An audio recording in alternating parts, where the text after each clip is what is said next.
तो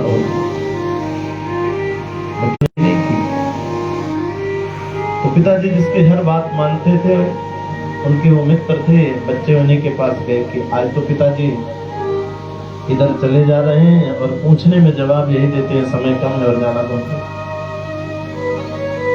तो जो पिताजी के मित्र थे वो भी पहुंचे, सेठ जी क्या बात है, ये क्या कर रहे हैं, चलिए घर। जवाब ये मिलता है समय कम है और जाना बहुत है।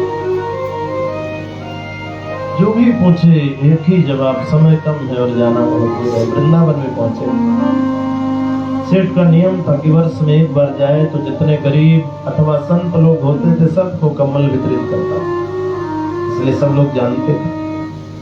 इधर से निकले, बोले कलकत्ता वाले बाबूजी, कलकत्ता वाले बाबूजी। जवाब एक ही मिलता था, समय कम है और जाना बहुत है।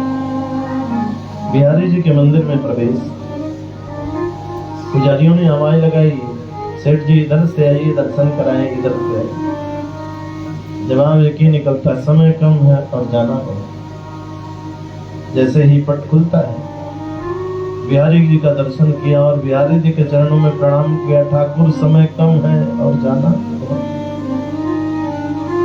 ये अंतिम बार भगवान के दरवाजे में सबसे निकला और वहीं भगवान के श्री चरणों का दास बन गया। अंतिम श्वास भगवान के चरणों में।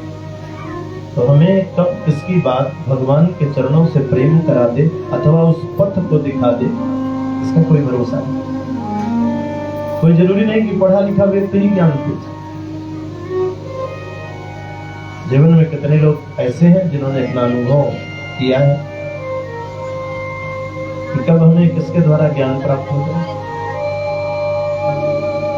तो दरिद्र वो है जो अपनी कमाई हुई संपत्ति में संतुष्ट है, और जो अपनी कमाई हुई संपत्ति में संतुष्ट है वो गरीब की संज्ञा में आता है, पर दरिद्र की संज्ञा में नहीं। श्रीमद् भागवतकार ने सुदामा जी को कहीं दरिद्र नहीं लिखा। और दूसरी चीज, हिंदी पत्रिकाकार तो कहते हैं कि ब्राह्मण को भीख मांगना चाहिए, औरंग को धन चाहिए, ब्राह्मण को धन केवल भिक्षा। लेकिन हमारे ग्रंथों में लिखा है कि ब्राह्मण को भीख नहीं मांगनी चाहिए। जो भी ब्राह्मण भीख मांगता है ना, उसका ब्राह्मणत्व नष्ट हो जाता है, कुछ नहीं देता।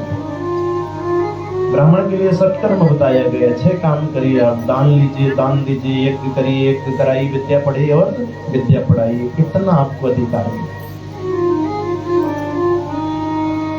अनाधिकार चेष्टा करेंगे तो समझ लीजिए कि आपका ब्राह्मणत्व तो समाप्त हो गया, कुछ नहीं रहेगा। और तो और सुदामा जी के लिए जो भजन के गायक हैं बेचारे, वो लिख दिए हैं द्वारे सुदामा। गरीब तो आया ठीक है, लेकिन बदनसीब आ गया। अरे वो बदनसीब कहाँ है, भगवान के सामने खड़ा है। बदनसीब तो वो है जिसने भगवान का नाम कभी नहीं लिया, वो बदनसीब नहीं है जो ठाकुर की कृपा ले रहा है।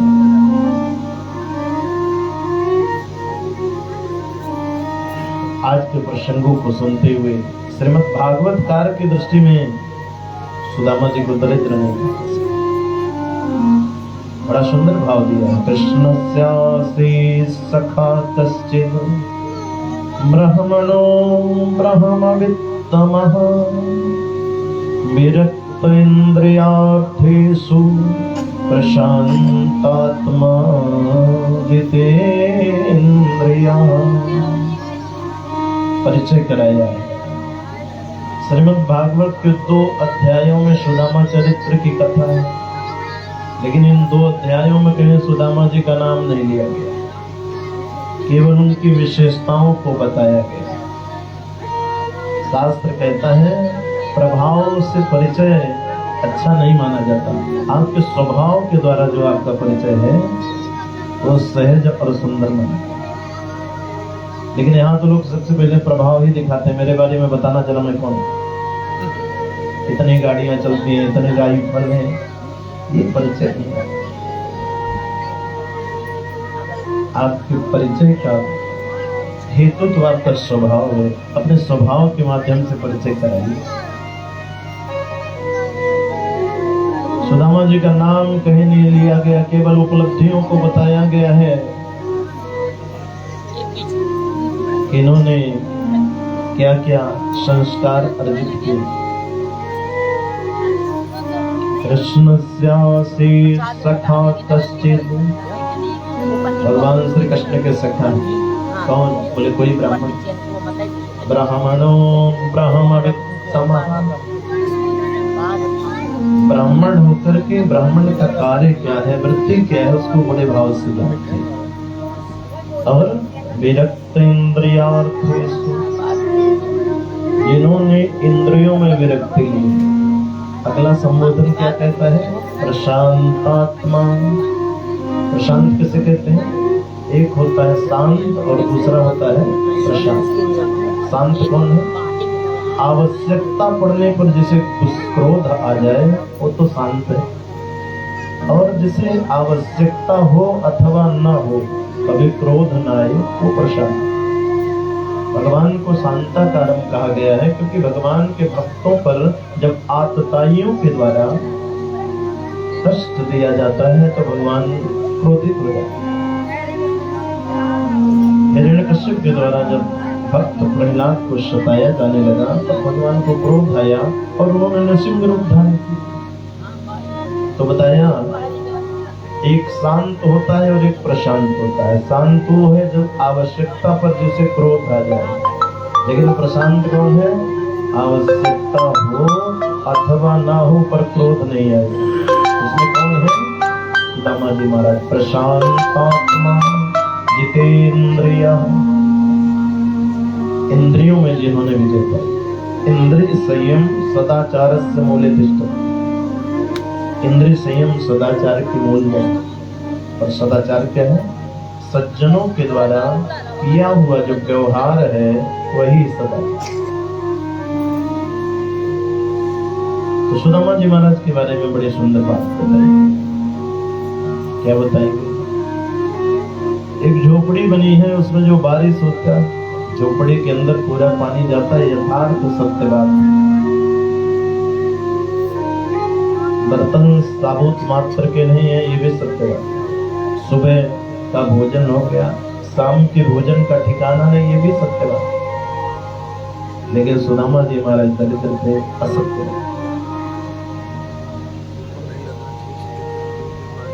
रहने वाले कहाँ के हैं? परिचय कराया है। गुजरात में एक जगह है पोरबंदर, और पोरबंदर के ही समीपस्थ एक गांव का वर्णन आता है जिसका नाम है सुदामापुरी।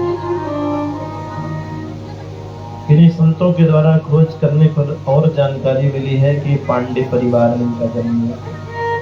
पिताजी का नाम सौदास था और माता का नाम शांति। गरीबी तो पीछा छोड़ नहीं रही थी, लेकिन माता पिता ने निर्णय लिया कि बच्चे को संस्कारी बनाया जाए और शिक्षित बनाया जाए। परिश्रम करना पड़े तो कर लिया जाए। कोठी आज नहीं बनेगी तो 10 साल बाद बनेगी, लेकिन संस्कार और शिक्षा आज नहीं दी जाएगी तो 10 साल मिलने वाली है।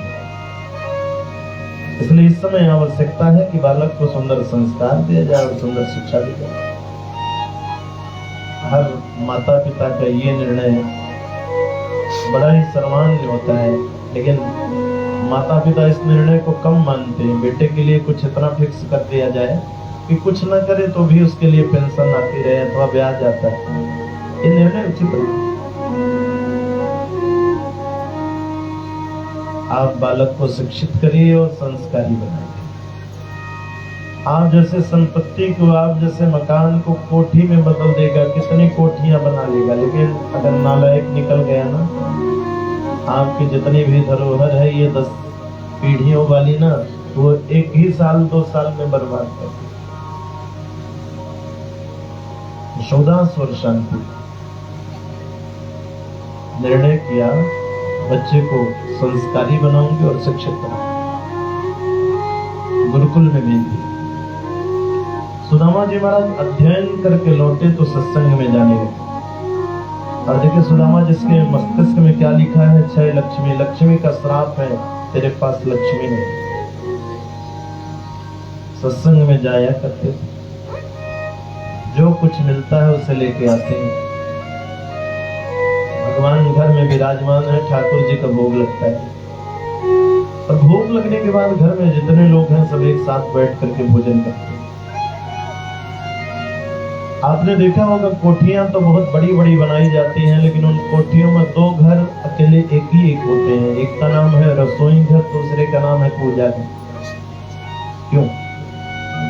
क्योंकि संकेत करते हैं कि और सब काम तो जैसा है वैसा करिए, लेकिन एक भजन और दूसरा भोजन ये एक साथ बैठ के करना चाहिए। घर के जब सब सदस्य एक साथ बैठ करके भोजन करेंगे ना, तो किसी के मन में एक दूसरे के प्रति ईर्ष्या की गांठ नहीं बनी। और हम अपने कमरे में, आप अपने कमरे में, भोजन वही है। लेकिन अगर कोई नौकरी वाला व्यक्ति है, वो अपने कमरे में लेके वही भोजन कर रहा है, तो जो बेचारा घर में रह रहा है ना, उसके मन में शंका आ गई, इनको कुछ अलग से खाना रहा होगा, इसीलिए अपने कमरे में भोजन कर रहा है। वही भोजन, लेकिन मतभेद वाली जो गांठ है ये यहाँ से बनना चाहिए। इसलिए एक साथ भोजन करें और एक साथ भजन करें। आपके घर में सुमति का निवास होगा, कुमति नहीं है। लेकिन अगर दो से आपने दूरियां बनाई तो समझ लीजिए घर में सुमति नहीं रहेगी, कुमति आ जाएगी और खंड वहीं से आरंभ हो जाए।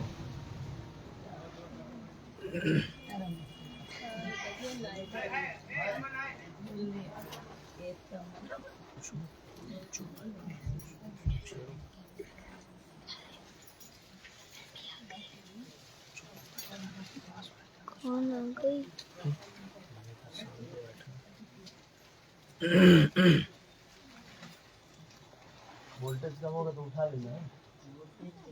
नहीं जब इससे जनरेटर से इसको ले लेना।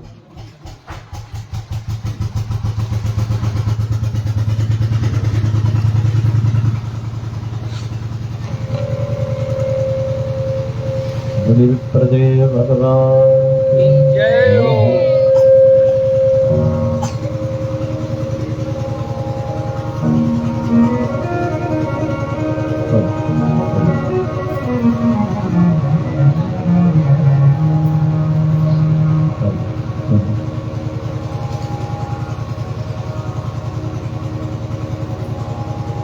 प्रदेव भगवान की जय हो। घर में सुमति चाहिए। सुदामा जी महाराज सत्संग में जाते हैं, लौट करके आते हैं, एक ही साथ सब लोग बैठ करके प्रसाद ग्रहण करते हैं। वर्णन आता है कि एक दिन सुदामा जी महाराज का सत्संग चल रहा है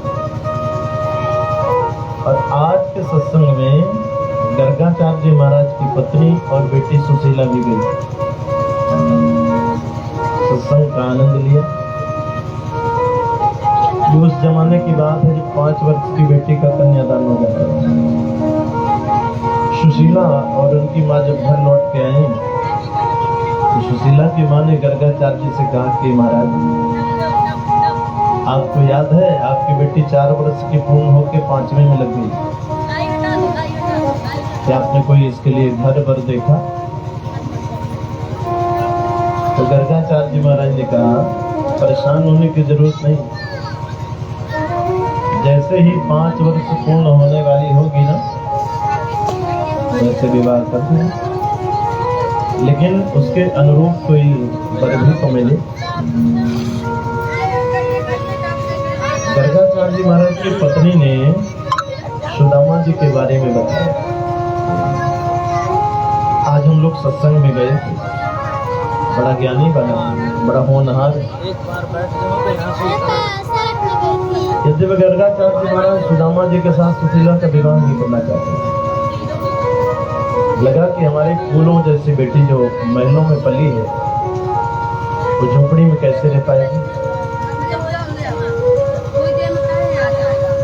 लेकिन माँ ने जब सुशीला से कहा तो सुशीला ने कहा कि माँ, ये धन दौलत तो भाग्य के अधीन होता है, पर अगर संस्कारी सदाचारी पति मिल जाए ना, उससे बड़ा कोई धन नहीं मेरे लिए। फिर भी गर्गाचार्य जी महाराज की इच्छा नहीं। गर्गाचार्य जी महाराज ने अपनी पत्नी से और बेटी से कहा कि जो दामाद होता है ना, वो ससुर से बुद्धिमान होना चाहिए। तो एक बार मैं शास्त्रार्थ करूंगा, परीक्षा लूंगा, अगर वो परीक्षा में पास हो जाएगा तो बेटी का पानी ग्रहण कर दूंगा। ऐसा वर्णन आता है ग्रंथों में कि सुदामा जी का और गर्गाचार्य जी महाराज का शास्त्रार्थ 28 दिन तक हुआ। 28वें दिन गर्गाचार्य जी महाराज पराजित हो गए, और जब पराजित हो गए तो अब तो कोई रास्ता ही नहीं विवाह करने। अभी भी मन में आ रहा है कि इतना दहेज दूंगा, इतना दहेज दूंगा कि वहां की गरीबी दूर हो जाएगी। पहुंचे सुदामापुरी, सुदामा जी के पिताजी से कहा कि हम महाराज अपनी बेटी आपको देने के लिए आए। तो सुदामा जी महाराज के पिता सौदास जी कहते हैं आपका स्वागत है, लेकिन मेरा एक निवेदन है, दहेज में मुझे कुछ नहीं चाहिए। ये कथा हमें शिक्षा देती है, घर में खाने तक का ठिकाना नहीं, देने वाला दे भी रहा है लेकिन लेने वाला कह रहा है मुझे चाहिए। और यहाँ पे भगवान के द्वारा प्रदत्त सब कुछ है, लेकिन फिर भी हमारी इतनी तृष्णा है कि लड़की के पिताजी से हम क्या न लें। कैसे सुमति है। सुदामा जी का विवाह सुशीला के साथ। विवाह बंधन में बनते समय कुछ शर्तें हुआ करती जिनको 7-5 वचन कहा जाता। पति और पत्नी दोनों एक दूसरे को समझें, क्योंकि ये गृहस्थ आश्रम है, यहाँ ऊपर नीचे होता रहता है,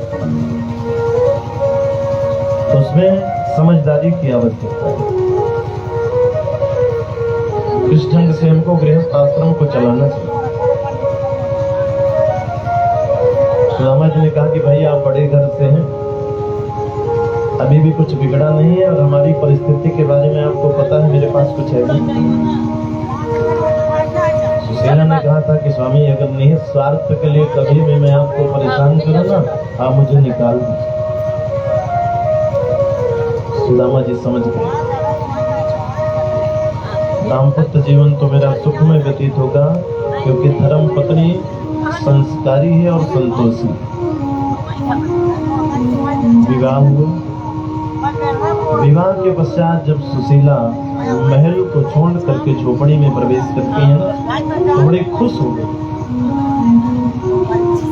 और कहा यहाँ तो कितना मन में शांति मिल गई। सुदामा जी की माँ को लगा कि बहू बड़ी संस्कारी, नहीं तो बहू आकर के क्या बोलती है, झोपड़ी में मैं कैसे रहूंगी, मेरा कमरा कौन सा है। लेकिन जैसे सुशीला ने प्रवेश किया, उस भूमि को प्रणाम किया, क्योंकि संतों की तपस्थली है, और जहाँ संतों की तपस्थली होगी वहां तो शांति ही है। जीवन में धन की उतना आवश्यकता नहीं है जितना आवश्यकता है कि हमारे जीवन में शांति है। सुदामा जी, सुशीला, सब लोग रह रहे हैं। गतिशील समय आगे की ओर बढ़ा, घर में संतानों का भी जन्म हो गया, लेकिन गरीबी पीछा नहीं छोड़ा। गरीबी जो की त्यों बनी। आज एक घटना घटती है, कथा मोड़ लेती है। सुदामा जी सत्संग में जाते हैं, इस समय बारिश हो रही है तो कोई सत्संग में आता नहीं, जब आता नहीं तो कुछ ले नहीं, तो लौट करके आते हैं, गिलास में तुलसी एक जल डालते हैं, तुलसी जी डाल के ठाकुर जी को भोग लगाते हैं, और बड़ी प्रसन्नता से उसी जल को अमृत प्रसाद समझ करके सब लोग ले लेते।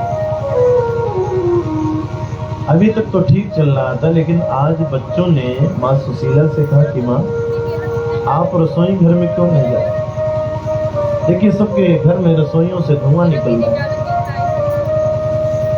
आज सुशीला की आंखों में आंसू। इन अबोध बच्चों को मैं क्या बताऊं कि मैं रसोई घर में क्यों नहीं जाता, जब कुछ खाने का ही ठिकाना। तो कहा बेटा ये नवरात्रि चल रही है, नवरात्रि में 9 दिन व्रत रहा जाता है। 9 दिन व्रत रह लेने से ना सद्बुद्धि की प्राप्ति। बच्चे गिनती कर रहे हैं, आज 4 दिन हो गया, माँ 9 दिन पूरा होगा तो फिर हम लोग भोजन करेंगे ना। बोले हाँ बेटा। बच्चों ने कहा माँ आज जब मैं रात में सो जाऊं तो एक कमल और डाल देना, रात में ठंड लगे। आंखों से आंसू बहने लगे और भगवान से निवेदन किया, मेरी ओर मत देख तो चलेगा, पति को भी मत देख तो चलेगा, लेकिन इन अबोध बच्चों ने क्या बिगाड़ा? क्योंकि वस्त्र का ठिकाना नहीं। सुदामा जी महाराज जो हवन करते थे, सुशीला वही राखी बच्चों के शरीर में लगा दिया करती, क्योंकि हमारे शरीर में जितने रोए हैं यही छिद्र हैं, और ये राखी लग जाने से बाहर की हवा अंदर नहीं जाती तो ठंड महसूस नहीं होती। आपने कितने महात्माओं को देखा होगा जिनके पूरे शरीर में भस्म नहीं लगी, क्योंकि इस माध्यम से हमारे शरीर में हवा प्रवेश नहीं करती और हमें ठंड। तो माँ सुशीला भी बच्चों के साथ यही करती थी और बच्चे सो जाए। लेकिन आज सुशीला को लगा परमात्मा मुझे न देखे तो चले। 5 दिन बाद इन बच्चों को मैं क्या जवाब दूंगी कि अब रसोई घर में क्यों नहीं जा रहे।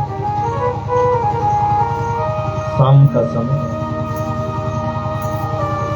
सुदामा जी महाराज जब प्रवेश करते हैं झोपड़ी में, आजीवन में पहली बार अपनी धर्म पत्नी को उदास देखा। देवी क्या बात? सुशीला ने जल्दी से आंसुओं को तो पोंछा, मुस्कुराया भी, लेकिन आज मुख में वो मुस्कान नहीं दिखाई दी जो हर दिन रहा। सुदामा जी ने कहा देवी क्या बात?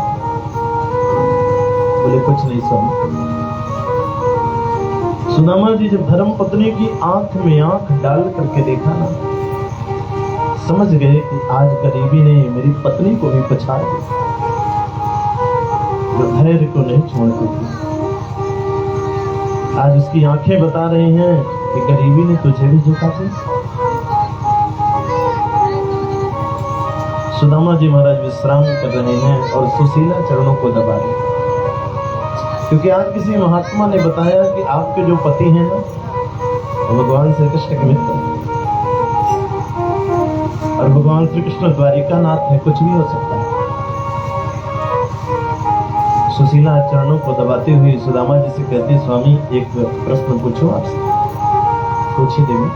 नन्नु ब्राह्मण भगवता सखा साक्षात् श्रियः पति ब्राह्मण्यस्य शरण्यस्य भगवान सात्वतर्षभ। नन्नु ब्राह्मण भगवता सखा साक्षात् श्रियः पति। मैंने सुना है कि जो द्वारिका के राजा हैं वो आपके सखा हैं। सुनते ही सुदामा जी महाराज मुस्कुराए, हाँ देवी, तो मेरे सखा ही नहीं और ऊपर की पराकाष्ठा में पहुंचो लंगोटिया यार। एक ही साथ हम दोनों ने गुरुकुल में थे। पत्नी कहते हैं क्या वो ब्राह्मणों के भक्त हैं? बोले हाँ, ब्राह्मण्यस्य शरण्यस्य भगवान सात्वतर्षभ। तो महाराज क्या आपकी कभी इच्छा नहीं होती उनसे मिलने की? देखिए, भगवान से मित्रता होने के बाद अपनी पत्नी को नहीं बताया था, और यहाँ किसी विधायक जी से अगर परिचय हो जाए ना तो सेल्फी लेके वो पूरा देश में फैल जाएगा, हमारा परिचय विधायक जी से। और सुदामा जी का परिचय तो दुनिया के मालिक से था, लेकिन किसी को बताया नहीं। इसको बोलते हैं जीवन का त्याग। सुशीला ने कहा प्रभु एक बार ससुराल जाइए। सुदामा जी कहते मेरी जब इच्छा होती है मिलने की जाता हूँ, ध्यान लगाता हूँ, मिलता हूँ, चला। सुशीला ने कहा महाराज ध्यान से मिलने से क्या होगा? सुदामा जी महाराज कहते देवी समझो तो, मित्र के पास, ईश्वर के पास, गुरु के पास कभी खाली हाथ नहीं जाना। तुम्हें पता है मैं किसी से कुछ मांगता हूँ नहीं, मेरे पास कुछ है नहीं, इसलिए जब भी मिलने का मन करता है ध्यान लगाया, मिला और चला। सुशीला ने मन में विचार किया कि हमारे पतिदेव ध्यान से ही मिलते रहे तो हमारे घर के बारे में परमपिता को पता कैसे चलेगा कि किस स्थिति परिस्थिति में जीवन जी रहे। सुशीला कहती है एक बार जाइए ना ससुर। और मैंने ऐसा सुना है कि जो पति सशरीर सत्कर्म करता है उसका फल उसकी अर्धांगिनी को भी आधा मिल जाता है।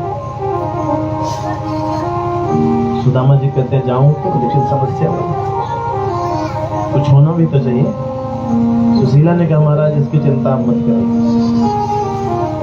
तो व्यवस्था मैं करूंगा। गृहिणी गृह मच्चते, घर को घर नहीं कहते, घर में रहने वाली जो माँ है वो घर है, इसलिए उसको गृहिणी कहा जाता है। पहले तो ये स्थिति थी कि चक्कियां भी नहीं होती थी, फिर भी माताएं अपने घर में जांच चलाती थी और 10-5 लोगों के लिए आटा एक्स्ट्रा में रखा होता था। कोई रात में आ जाए कुछ भी हो जाए तो ये नहीं कि वो भूखा लौट जाए। आज कुछ भी नहीं करना है तो भी जबान से तब बोला जाता है जब वो एक चीज समाप्त हो जाता है। बाहर कोई मेहमान आके बैठा और वहां से आदेश होता है कि चाय बननी चाहिए, तब तक मोबाइल में एसएमएस आ जाता है चाय पत्ती है। ये गृहिणी का लक्षण है। आपको अपनी इतनी व्यवस्था रखनी चाहिए कि एक साथ आपके यहाँ 10-25 लोग आ जाएं तो इधर उधर झांकना ना पड़े कि पड़ोस में फोन करो कि पड़ोस में भेजो, क्योंकि गृहस्थ आश्रम। सुशीला ने क्या किया, चाहते तो चावल तो बोरियों में भी आ जाता, लेकिन बोरियों का चावल एक जैसे होता है। 4 घरों में पहुंची बहन, एक मुट्ठी उधार चावल देना या चत्वा चतुरो मुष्टि विप्रान पृथक तंडुला। सुदामा जी ने सोचा कि अच्छी बात है, अयम ही परमो लाभा उत्तम श्लोक दर्शन। धर्म पत्नी कुछ गलत नहीं कहती है, भगवान के दर्शन की ही बात तो करती है। चला जाओ, एक एक मुट्ठी चावल 4 घरों से। क्यों लिया? क्योंकि 4 घरों का चावल अगर एक जगह इकट्ठा कर दिया जाए तो जिसके बाहर की आंख नहीं है वो भी अपने हाथ से छू के बता देगा ये एक घर का नहीं,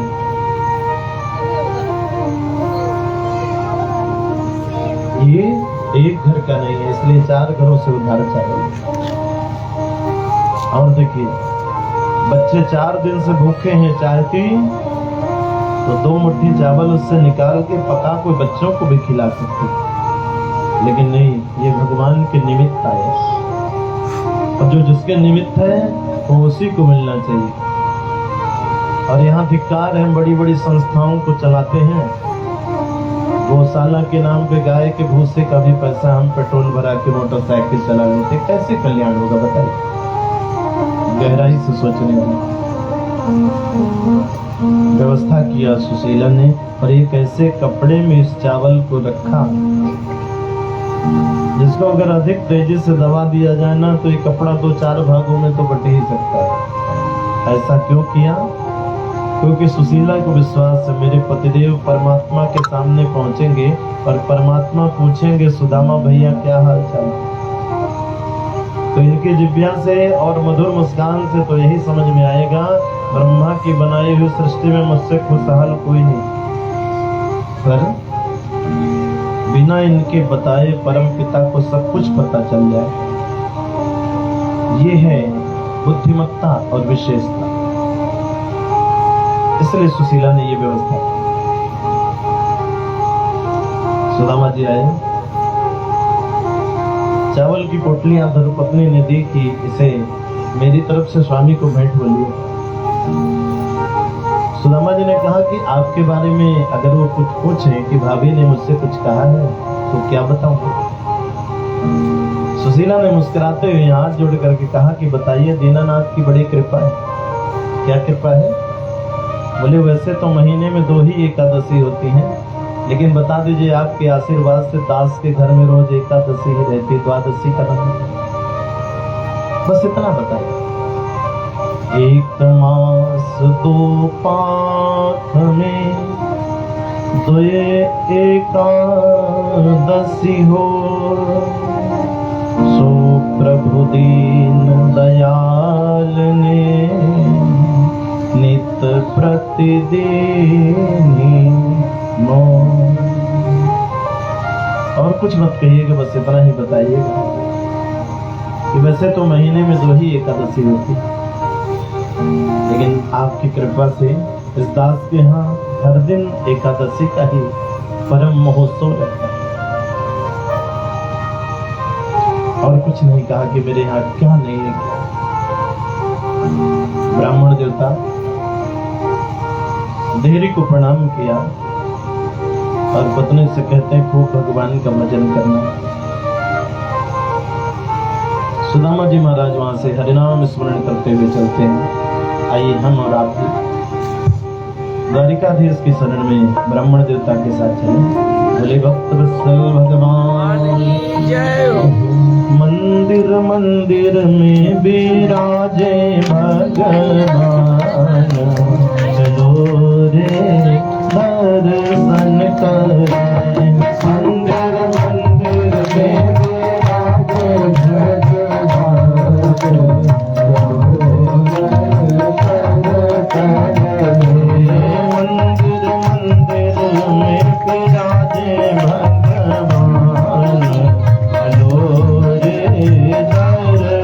करें।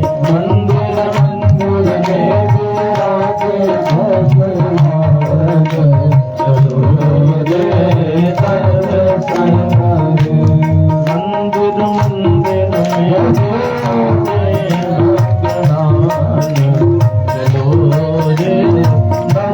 विराजे भगवान,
राधे राधे चाबी तार लगा लेकिन चाबी नहीं पता कौन है।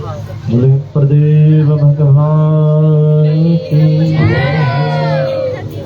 ब्राह्मण देवता चलते हैं, लेकिन आज से पहले कभी द्वारिका गए,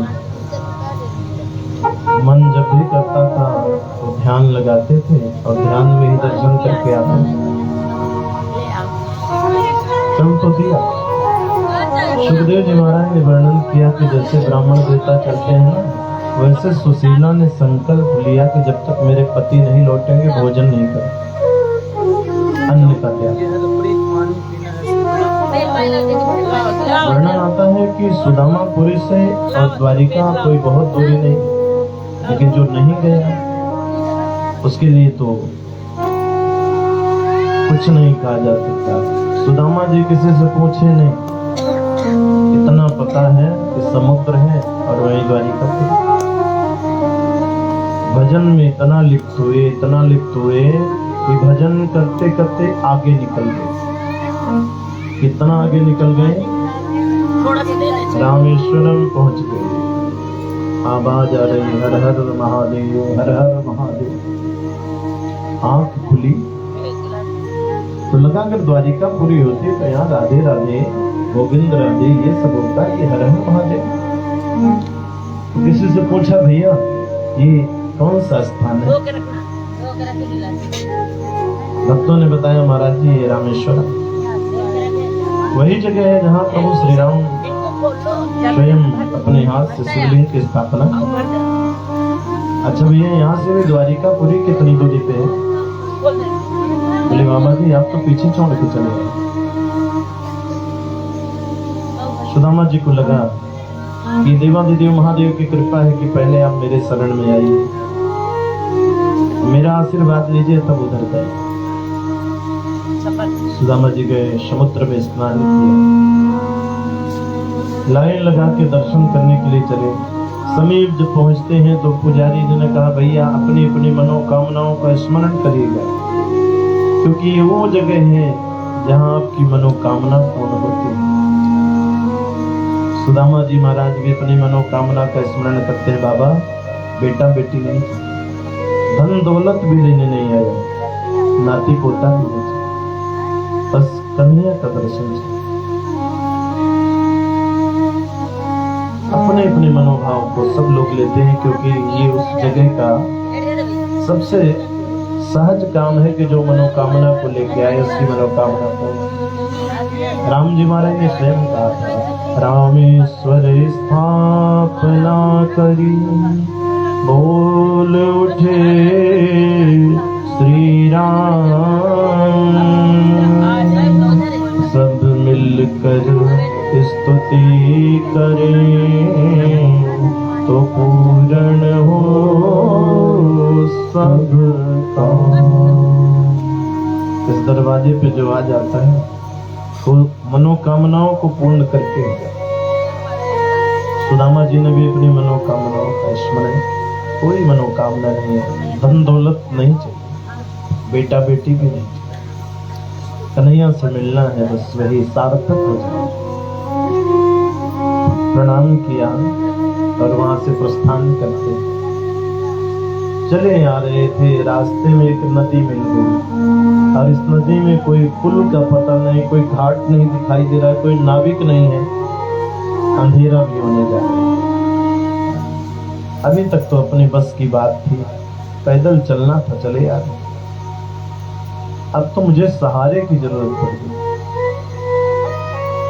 शाम का समय हुआ, सोचा संध्या कर लूं, उसके बाद देखा जाएगा क्या रास्ता निकलता है। वर्णन आता है कि सुदामा जी संध्या करने लगे और श्याम सुंदर स्वयं अपने मित्र को पार करने के लिए नाविक बने नौका लिए। उस अवघट घाट में पहुंच करके आवाज लगाई, कोई पार जाने वाला है क्या?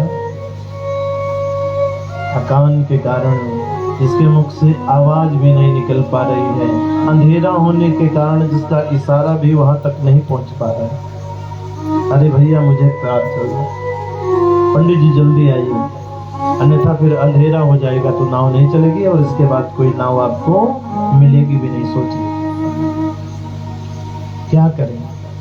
जल्दी अगर चलने की कोशिश करते हैं, पैर में ठोकर लगा तो इस तरह गिरूंगा कि पता भी न चलेगा। ये नदी इतनी गहरी। भैया थोड़ा रुकिए, मैं धीरे धीरे आ रहा। पहुंचे, अपना सामान रखा नौका में, और जब नौका की बाट में हाथ रख करके सोचे कि थोड़ा पैर ऊपर उठा के बैठ जाए, शरीर इतना सुस्त हो गया था कि अब ताकत नहीं पड़ रही। तो सुदामा जी ने केवट से निवेदन किया, भैया थोड़ा हाथ लगाइए, क्योंकि चलते चलते इतना थक गया हूं कि मेरा शरीर मुझसे ही नहीं उठ रहा। केवट ने सहारा किया। सुदामा जी नौका में बैठे। नौका आगे की ओर चल ही रही थी कि हवा की एक लहर आ गई, नौका डगमगाई। केवट ने कहा, देख लीजिए पंडित जी, नौका चलाने में कितनी मेहनत करनी पड़ती है, और उतराई का नंबर आए तो 2 पैसे में भी ना यात्री लड़ जाते हैं कि 2 पैसा नहीं। ब्राह्मण देवता तो और संकोच में डूब गए कि कम से कम वो 2 में लड़ के 1 पैसा तो दे ही देता था, यहाँ तो 1 पैसे की भी शर्त। सुदामा जी ने केवट से कहा, भैया आप एक काम करिए ना, मुझे यही छोड़ दीजिए, आज मेरा कोई इतना जरूरी काम नहीं कि मुझे पार होना है। क्यों पंडित जी? बोले, सच बोलूं तो आपको देने के लिए मेरे पास 1 पैसा। केवट की आंखों में दुनिया बदल गई, लेकिन मेरे मित्र में कोई परिवर्तन नहीं आया, जैसा सहज था वैसे। बोले, पंडित जी आप जैसे त्यागी संतों का मुझे आशीर्वाद चाहिए, मैं उसी के लिए आपको लेने आया। नौका और आगे बढ़ती है तो केवट बार बार सुदामा जी को देख के ना मुस्कुरा रहा है, हंस रहा है। अच्छा देखिए, किसी की परिस्थिति 19 होना तो मजाक नहीं करना। आपने 2 लाख वाला कपड़ा पहना है और किसी के पास नहीं हो, बेचारा 200 वाला पहना है, तो उसको देख के हंसी मत करिए कि हमारे योग्य नहीं है बगल में बैठने। लक्ष्मी की गति है। हो सकता है कल वो समय आ जाए कि वो 3 लाख का कपड़ा पहनने की हैसियत में आ जाए। कभी भी किसी की परिस्थिति के साथ मजाक नहीं करें। सुदामा जी को लगा कि लगता है ये केवट मेरे कपड़ों पे मुस्कुरा रहा है, क्योंकि शरीर में जो शरीर को ढकने वाला वस्त्र है वो कई जगहों से फटा हुआ है। शरीर तो इतना दुबला पतला है कि कोई बच्चा भी एक नसों की गिनती कर लेगा। लेकिन हाँ, इस महात्मा ने तब किया है, इसलिए वस्तुतः में ब्रह्म तेज झलक रहा है, और इसी का परिणाम है कि स्वयं द्वारिकाधीश नाविक बन करके आए। तो सुदामा जी ने कहा, केवट भैया आप हंस क्यों रहे? समझ गया केवट कि पंडित जी को ये मेरी हंसी अच्छी नहीं लगी। अच्छा पंडित जी ये बताइए आप जा कहाँ रहे? तब सुदामा जी ने कहा कि द्वारिका के राजा को आप जानते हैं क्या? केवट मुस्कुराया और कहा, पंडित जी ऐसा कौन है जो द्वारिका के राजा को नहीं जानता? क्या उनसे कोई संबंध है आपका? बोले, हाँ वो मेरा बचपन का मित्र।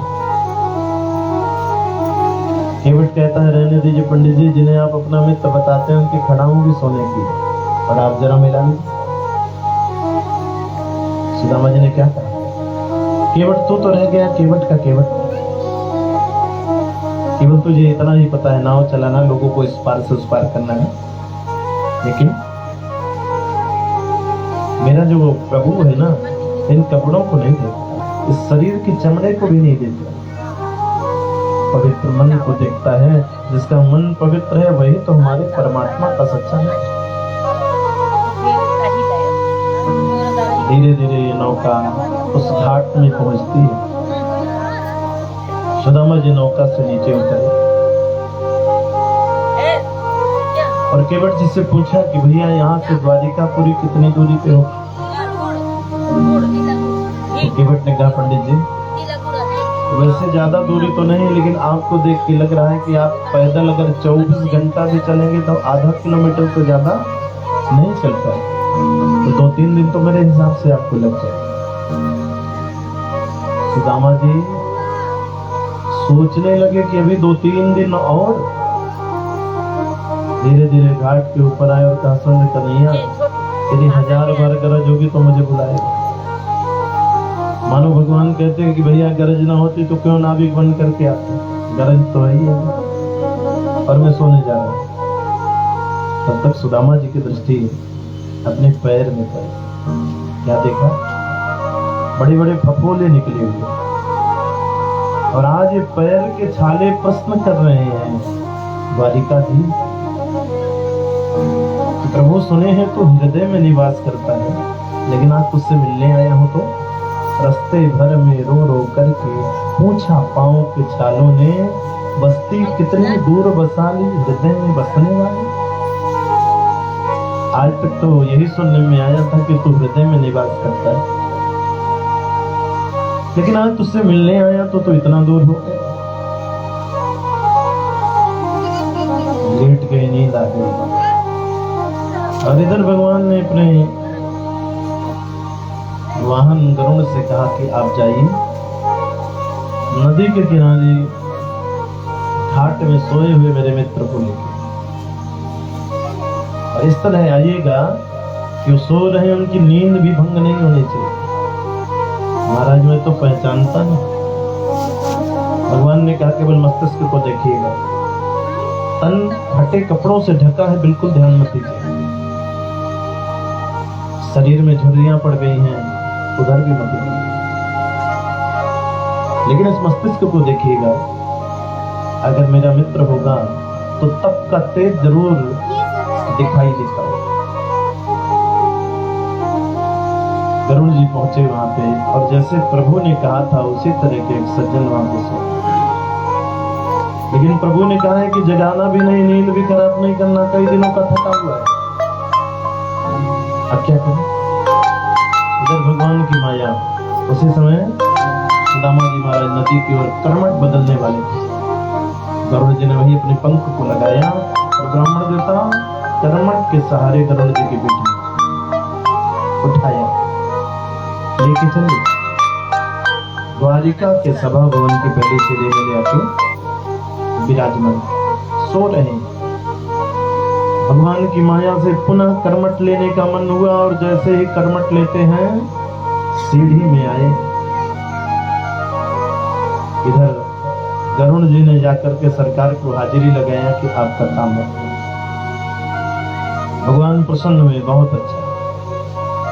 इधर सुबह जो ही 4 बजता है, सुदामा जी की नींद टूटी तो आश्चर्य देखा, मैं तो नदी के किनारे सो रहा, लेकिन जगने के बाद ये महल की सीढ़ी,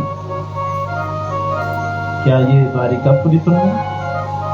और कहीं ऐसा तो नहीं है कि मेरे मन में ये भ्रम हो, मैं पैदल चलता चलता यहाँ पहुंच गया हूँ, सोया ना रहा। पूछता हूँ, एक सज्जन गायों की सेवा के लिए सिर में घास की पोटली लिए जा रहे। सुदामा जी ने कहा, भैया जय श्री कृष्ण। जवाब आता है कि जय श्री कृष्ण। क्या हुआ था? क्या अरे भैया ये कौन सी जगह? महाराज जी तो द्वारिका तो कन्हैया का घर बताएंगे आप? हमको ज्यादा पता नहीं, आगे पूछ लीजिएगा। सुदामा जी को शंका होने लगी कि कहीं दूसरी द्वारिका तो नहीं। और एक ऐसा व्यक्ति है जो यहाँ के राजा को ही नहीं जानता। एक दूसरे सज्जन और आ रहे थे, सुदामा जी ने इनसे भी वही पूछा, जैसे कृष्ण किया। विनम्र भाव से अगले व्यक्ति ने भी जैसे कृष्ण किया। भैया ये कौन सी नगरी है? बड़ी कन्हैया का घर मालूम नहीं। सुदामा जी के मुख से निकल गया, द्वारिका के राजा है, उनको जानते नहीं। खड़ा हो गया, हाथ जोड़ा, महाराज जी क्या कहें? आप ऐसा पूछिए ना कि द्वारिका के राजा क्या है? कुछ पैकेट ले जाओ। आप तो ऐसा पूछ रहे थे जैसे किसी हरवाहे चरवाहे को पूछा जाता हो कन्हैया का घर। आप इसको लगा रहने दो, इसको नहीं छेड़ना। आप मुख्य द्वार पे खड़े, और यहाँ से 10 सीढ़ियों को चढ़े आप। आइए। हाँ हेलो, हाँ भैया बताइए, बैठिए। कॉल कर रहे थे आप? केवल 10 सीढ़ियाँ चढ़ने की जरूरत। उन्होंने बोला बात कर लो। कौन मिलेगा? भगवान के पार्षद मिलने वाले हैं, जय और विजय। अच्छा, ये 10 सीढ़ियाँ ना बड़ी कठिन है, 5 कर्म इंद्रियाँ और 5 ज्ञान। चश्मा लगा हुआ था क्या? चश्मा लगा हुआ था क्या? चश्मा जय और विजय से मिलना हुआ तो समझ लीजिए परमात्मा से मिलना हो गया, इसमें संदेह। सुदामा जी महाराज पहुँचते हैं दीवार में था साथ में। और कहा भैया जैसे कृष्ण जय और विजय की विनम्रता देखिए, कितनी देर में? बड़प्पन उसी के अंदर होता है ठीक है। जो झुकना जानता है। और धोखे से पैसा तो बहुत आ गया लेकिन झुकना नहीं आया ना, ऐसे सीधे तने रह गए, तो ये बड़प्पन नहीं है।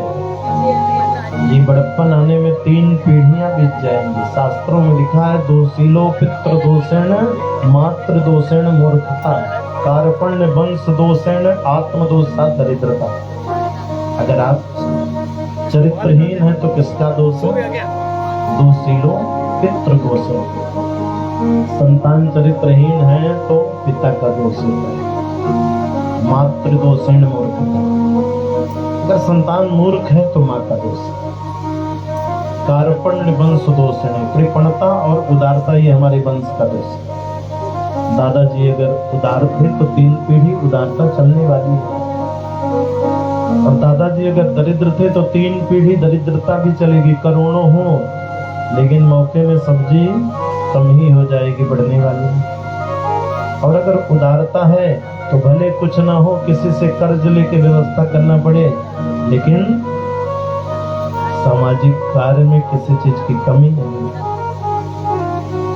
पर बताया है कि सब कुछ होने के बाद भी अगर हम दरिद्र हैं ना, तो उसमें किसी का दोष नहीं है, ये हमारा स्वयं का दोष है। आत्मदोषा दरिद्रता, ये हमारा स्वयं का दोष है।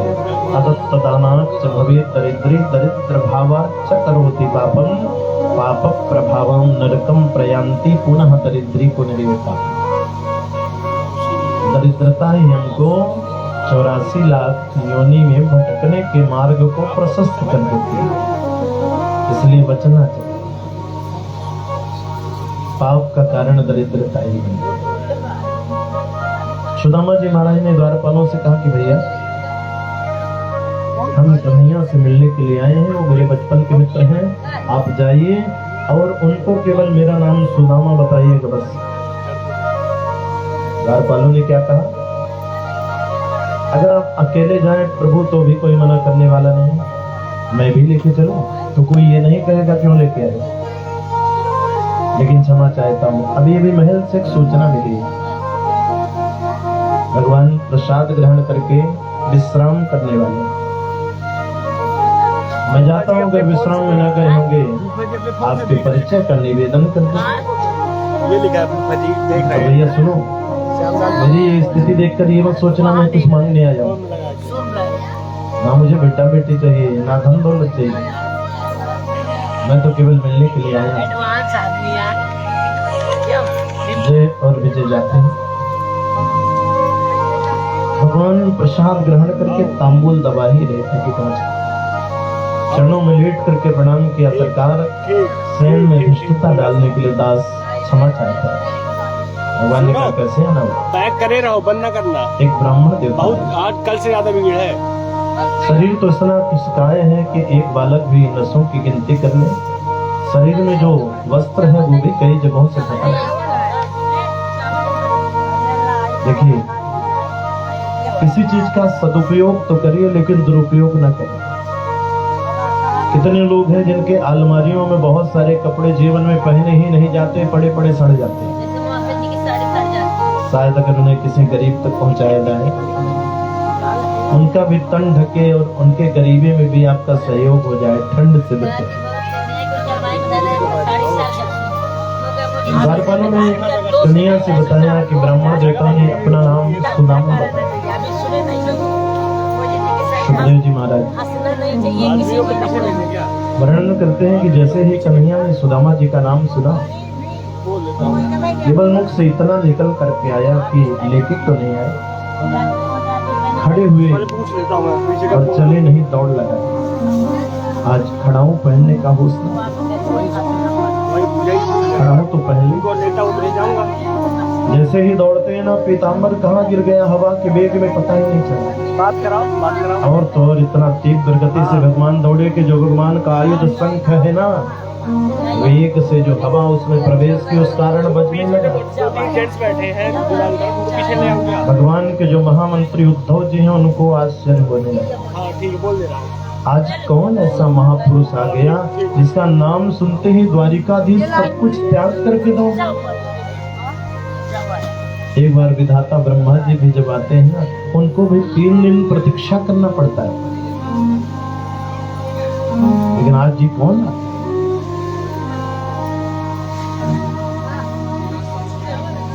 भगवान दौड़ते दौड़ते 7 देहदियों को पार करने के बाद जब पहुंचते हैं तो देखा बचपन का मित्र सुना।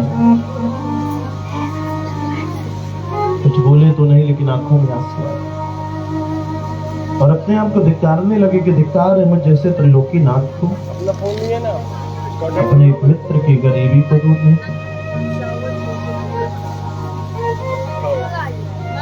आंखों में आंसू।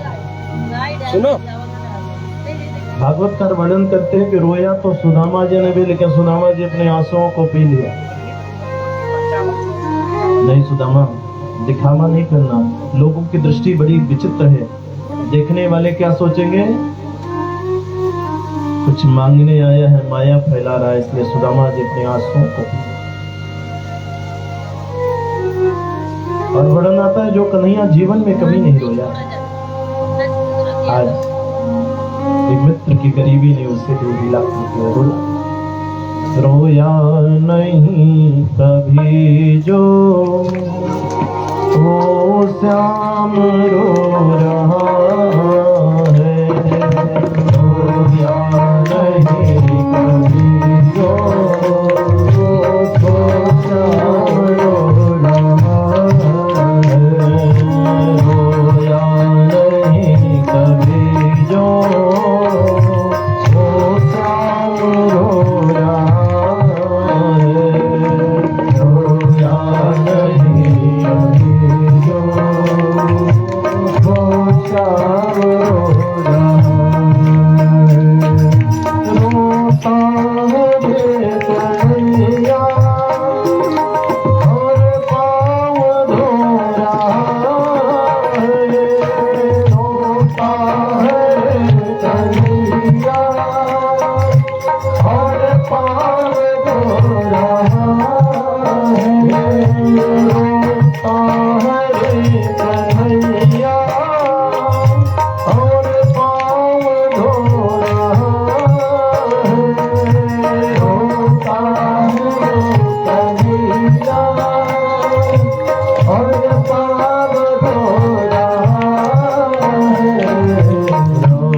कान दिल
राधा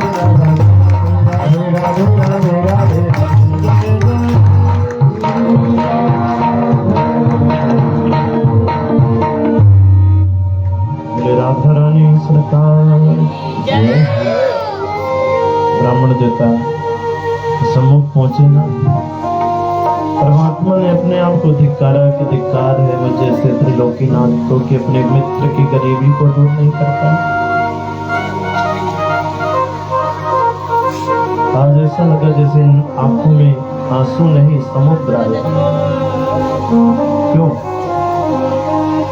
भगवान ने सोचा कि अगर गंगा जल से चरणों को धोता हूँ ब्राह्मण देवता के तो वो तो मेरे ही चरण से निकली है गंगा, इसलिए भगवान के चरणों को धोने के लिए विधाता ने दूसरी गंगा को अपने आंसुओं से निकाल दिया, नेत्र से निकाल दिया और ब्राह्मण देवता के चरणों को उठाया, ले आकर के महारानी रुक्मिणी के पर्यंत महारानी रुक्मिणी पंखा चला गई और विचार कर रही है कि किसी भिखमंगे का स्वागत है।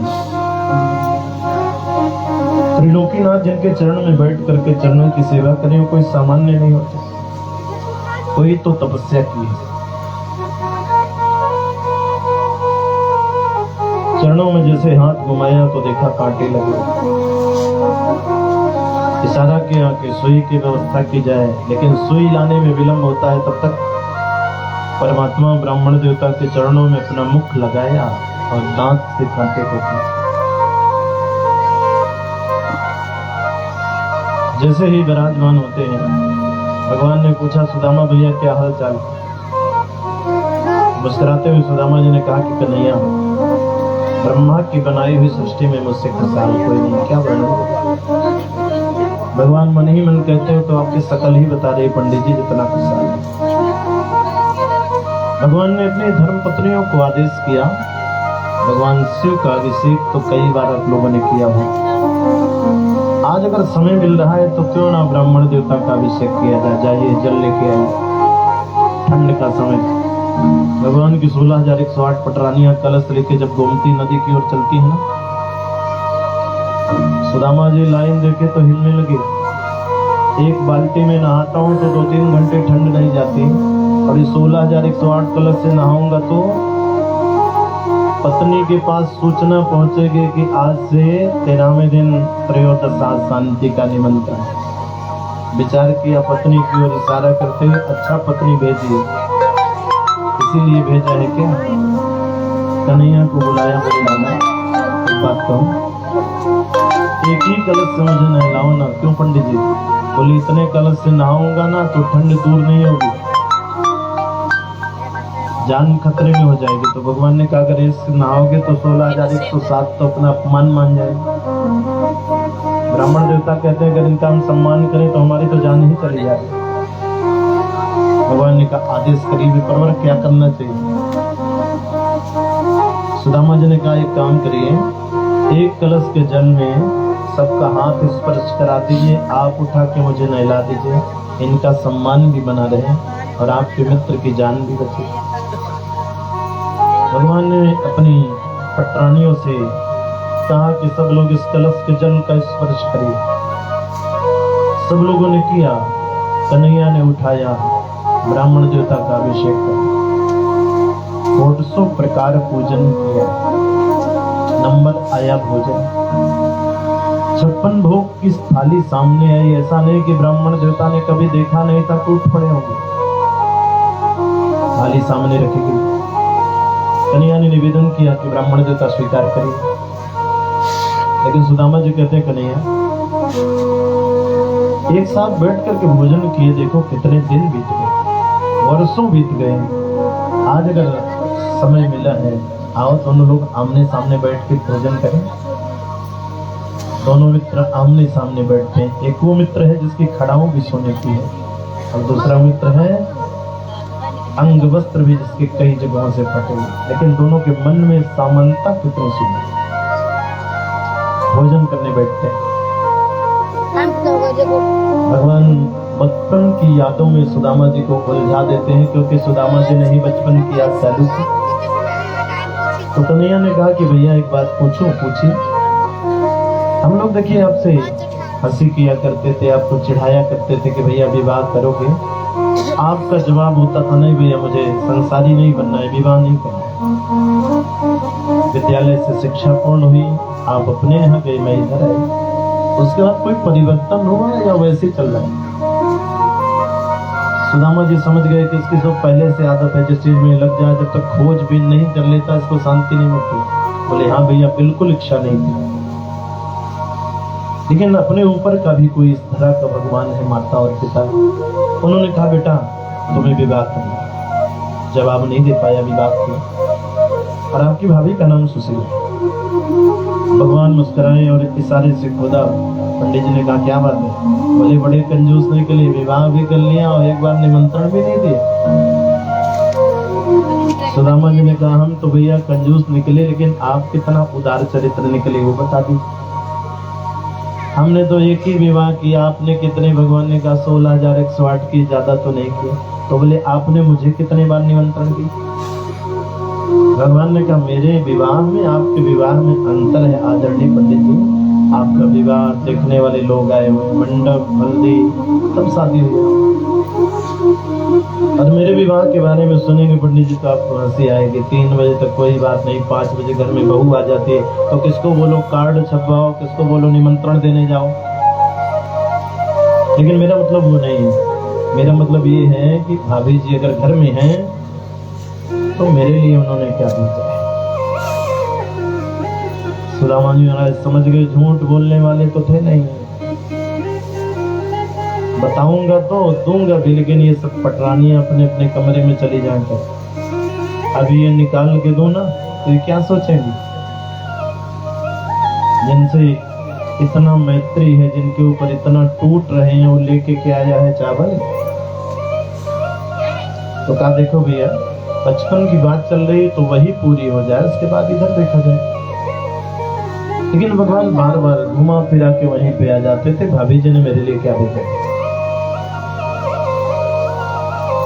सुदामा जी महाराज कहते हैं कि देखो कन्हैया अगर ज्यादा चंचलता दिखाओगे ना तो तुम्हारी पोल खोल दूंगा तुम्हारी पटरानियों के सामने।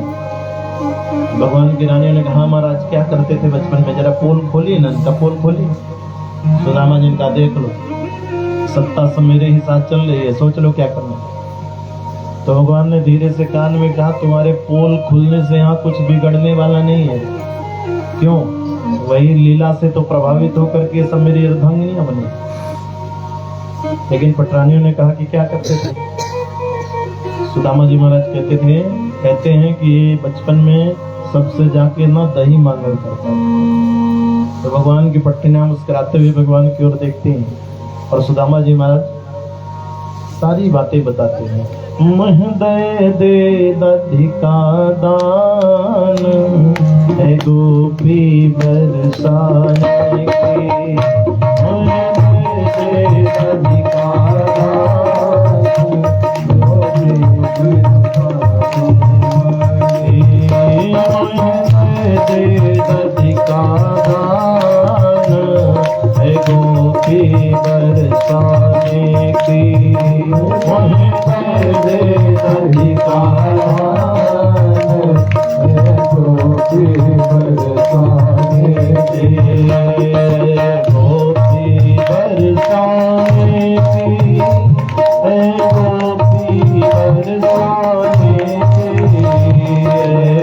गोपी बरसाने की, गोपी बरसाने की, गोपी बरसाने की। गोपी बरसाने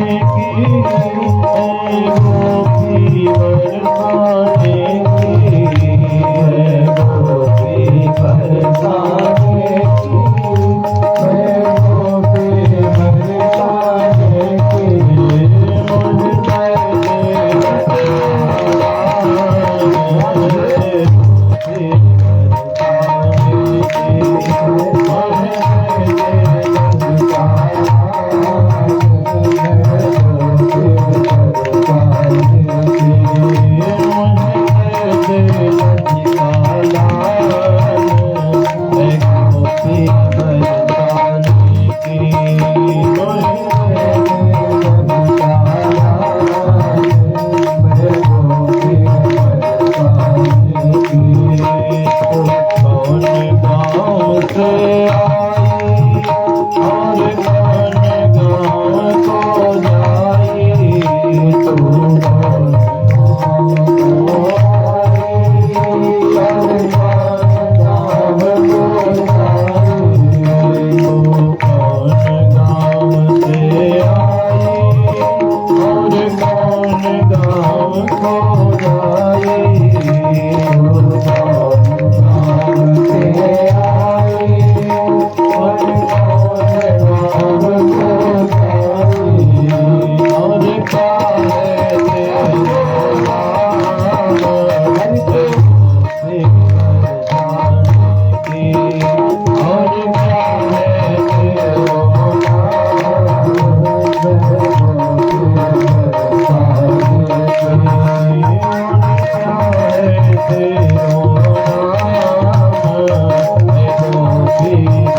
ब्राह्मण देवता के द्वारा भगवान के बचपन की लीलाओं का वर्णन उनकी पटरानियों के सामने, लेकिन भगवान ने पुनः वही बात की, भाभी ने मेरे लिए क्या भेजा। आए थे तो लक्ष्मी 6 लिखा हुआ था, लेकिन पहुंचने में भंडार ही भर गया, 6 का अक्षय। भगवान कहते हैं कि भैया रास्ते में लगता है आपको थकान ज्यादा हो गई है, लाइए आपकी सेवा करने। और भैया ये दाहिने कंधा में सोजन जैसे लग रहा है, कहीं गिर गए तो अभी चावल की पोटली तो यहीं दबी हुई। तो सुदामा जी ने इसको और दबाने की कोशिश किया, भैया ये तो हमारे शरीर की बनावट, भगवान निकाला, ये सेवा कर। चरणों को दबाते हुए परमात्मा हाथों को दबाना शुरू किया और धीरे से हाथ को हिलाया तो चावल की पोटली परमात्मा के हाथ में आ गई। और थोड़ा सा दबा के पकड़े हुए तो ऐसा लग रहा है जैसे ये उंगलियां कपड़े के अंदर जा गई। वस्त्र को देखा, आंखों में आंसू आ। मेरे मित्र के पास वस्त्र नहीं है, अगर होता तो इस तरह के कपड़े में ये उपहार लेके ना। भगवान ने पोटली को खोला और खोल करके देखा तो आंखें फटी की फटी, संदेशा मिलता है कि हमारे मित्र के यहाँ भोजन का भी ठिकाना नहीं, क्योंकि चावल कई घरों से मांगा हुआ है। भगवान ने क्या किया? इति मुष्टिम सकृत जगद्वा, एक मुट्ठी चावल उठाया और दूसरी मुट्ठी को जैसे ही उठाया और खाने जा रहे थे तो महारानी रुक्मिणी ने हाथ पकड़ लिया, महाराज ये अन्याय, आपके मित्र का प्रसाद है, कम से कम एक एक दाना तो हम लोगों को भी मिलना।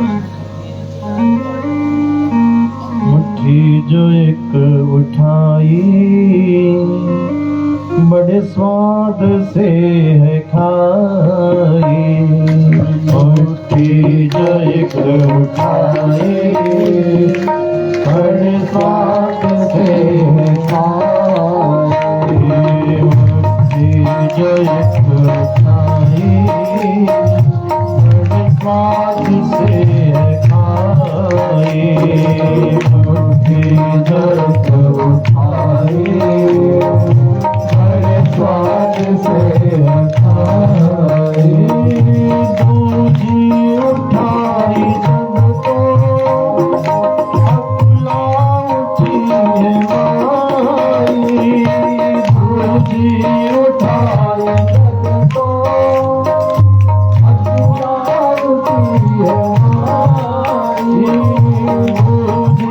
उठाई जब तो अकुला उठी है माई, दूजी उठाई जब तो अकुला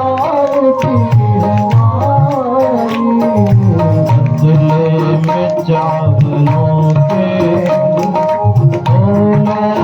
दे रहा है, बदले में चावलों के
चावल को स्वीकार किया।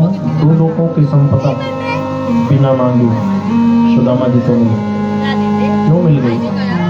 क्योंकि मानस रत्नावली में एक कथा आती है कि सुदामा जी महाराज ना पूर्व जन्म के केवट मुंदरी नालई रहा राम सिर बना सुदामा विप्रवह वैभव मिला अपार वैभव मिला अपार हार हुए केवट पितर राम हो गए पार दोनों में समता रही देना फिरती और जन्म में सुदामा जी महाराज के बढ़ते मानस रत्नावली संकेत जिसमें मैया की आज्ञा को सिरधार करके मर्यादा पुरुषोत्तम बनने के लिए श्री राम मैया जानकी और लक्ष्मण भैया बन जा रहे। गंगा के किनारे पहुंचे, नौका की याचना। लेकिन केवट जी ने क्या कहा? कही तुम्हार मरम मैं जाना, कही तुम्हार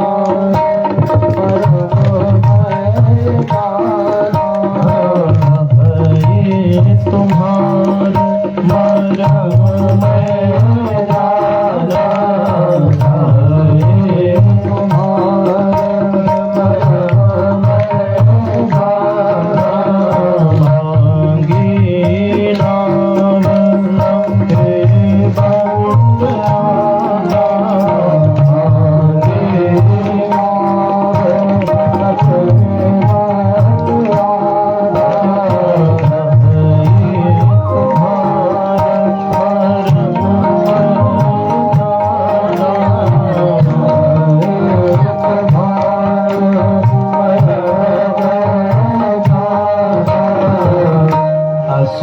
परमात्मा जी जिसके मरम को कोई नहीं जानता। लक्ष्मण न हो यह मरम न जाना। लक्ष्मण जो साथ रहते थे मरम नहीं जाना।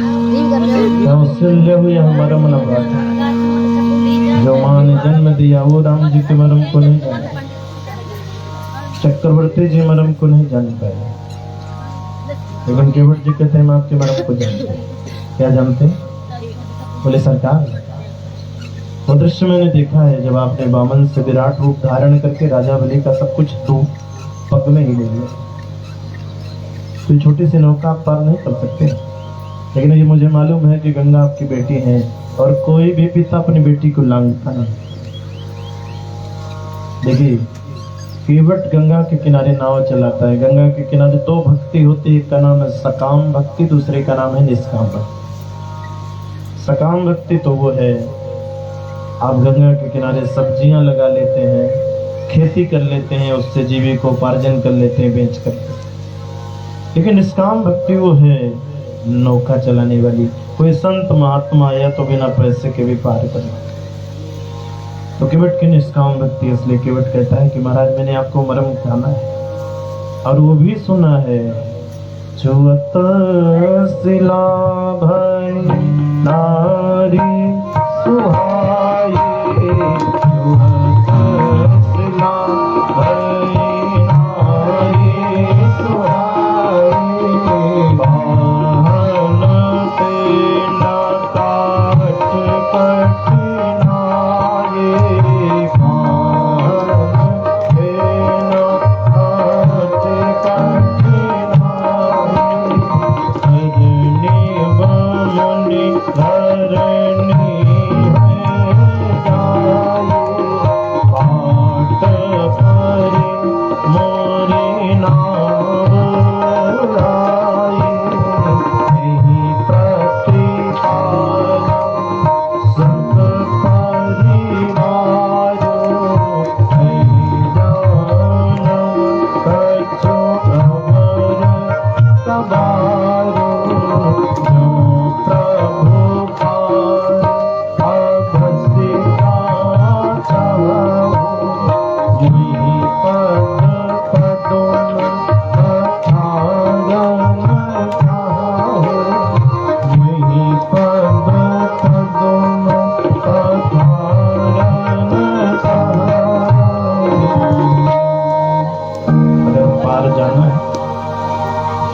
पिलाना, क्योंकि हम आपके मरम को जानते हैं।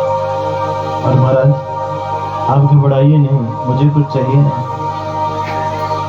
आपका ये वनवासी वेश है, मुझे भी मालूम है, इसलिए मुझे कुछ नहीं चाहिए।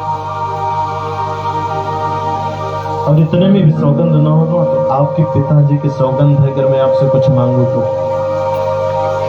सुनते ही ना लक्ष्मण भैया को आवेश आ गया। केवट क्या बोल रहा है? केवट मुस्कुराते हुए जवाब देता है, महाराज वो जमाना चला गया। क्षीर सागर में भगवान नारायण का दर्शन करने के लिए मैं आता था, उस समय केवट कछुए के रूप में था और लक्ष्मण भैया शेषनाग के रूप में हुआ करते थे। तो कछुआ भगवान का दर्शन करने के लिए आता था, लेकिन शेषनाग के फुफकार के कारण मुख का दर्शन तो नहीं कर पाया, लेकिन पैर का दर्शन किया। उसमें पद्म का चिन्ह है, अगर असली वाले होंगे तो पैर धोते ही पता चल जाएगा, और मान लीजिए नहीं होंगे तो जिनके पैर में जादू लगा है उसको रगड़ करके धो दूंगा तो हमारी नाव नारी तो नहीं बनेगी, जीविका तो नहीं चली जाएगी। इसलिए महाराज पैर धुला।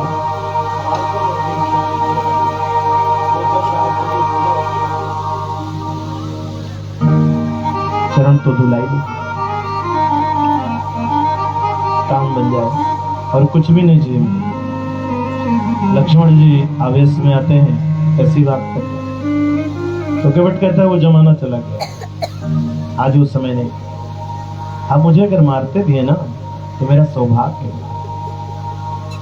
गंगा के किनारे अगर किसी का प्राण निकल जाए तो कितना सौभाग्य का विषय। और सुनिए महाराज, आप मार देंगे ना तो किसी की अर्थी को उठाने के लिए 4 लोग लगते हैं। मेरी पत्नी अकेली, 3 आप लोग। मेरी पत्नी आएगी, आपका पैर पकड़ के गिड़गिड़ाएगी तो क्या आप मेरी अस्थि में कंधा नहीं लगाएंगे? मेरा कितना बड़ा सौभाग्य होगा। और दूसरी चीज, इसके बाद भी आप सोचें बच जाएं तो आप बचेंगे। आपके नाम पे सीधा FIR होगा और जेल जाना होगा। कैसे? केवट ने जो लिखा है प्रार्थना पत्र सुनाया। मुझे मारने वाला कौन है? रघुनाथ के प्राणन के प्रिय बंधु, वही मोहि बाण से मारत है। मरता हूँ कहाँ सुचि गंग के तीर, शरीर से प्राण से धारत है। समूह किनके सुविनीत सुनो, रघुनाथ से नाथ निहारत है। हमें मारने वाला कौन है? जो राम जी को सबसे अधिक प्रिय है उनके भैया लखन। और गवाही में कौन है? किसके सामने मारा गया? तो बोले आपके भैया और भाभी जी गवाही हैं, इनके सामने। समूह किनके सुविनीत सुनो, रघुनाथ से नाथ निहारत है। अगला पॉइंट, आपने गलती क्या की जिसके कारण आपके ऊपर इस तरह अत्याचार हुआ? तो केवट ने कहा, अगली पंक्ति भी सुन लीजिए। अपराध सुनो यह दास का है, प्रभु के पद पदुम पखारत।